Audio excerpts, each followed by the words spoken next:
Au départ, je trouvais que ça faisait une bonne chanson de fin, une chanson de Georges Brassens sur un poème de Jean Richepin qui s'appelait Les oiseaux de passage, et c'était une espèce d'hymne comme ça aux oiseaux libres, qui parlait aussi pas mal par extension d'hommes libres.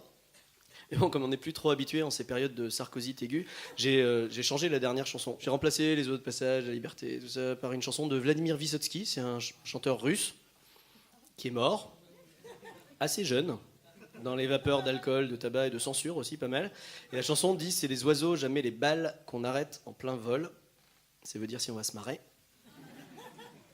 Moi, j'aurais bien aimé finir par quelque chose d'un peu plus joyeux, la griserie du vol libre, les oiseaux de passage, les grands espaces, tout ça, mais bon, il y a la vraie vie qui rattrape. Les canards sauvages se font de plus en plus rares. La chasse est ouverte.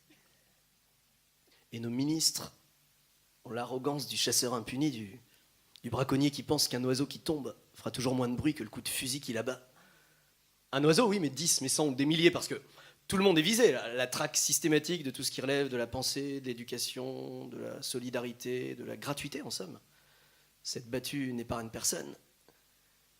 Elle fauche ceux qui sont déjà en l'air, cloue au sol ceux qui espéraient s'envoler, et surtout ceux qui n'auront même pas le loisir de désirer, tellement ça paraîtra impossible, voire ridicule, de vouloir être infirmière, musicien, professeur, archéologue. Enfin, n'importe quoi dont on puisse rêver quand on est poussé par autre chose qu'un souci de profit immédiat ou matériel. Alors je chante plus les oiseaux de passage, je chante le vol arrêté, la fin du bal, parce que le tir se fait serrer. C'est la saison des connards sauvages.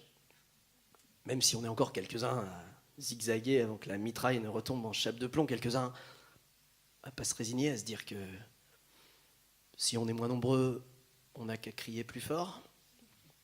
Quelques-uns à se promettre que même si on tombe, on ne s'écrasera pas.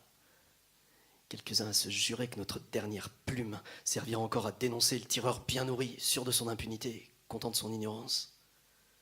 Tellement inconséquent d'ailleurs qu'il ne voit pas que ceux qui l'abattent, un jour, vont lui tomber dessus.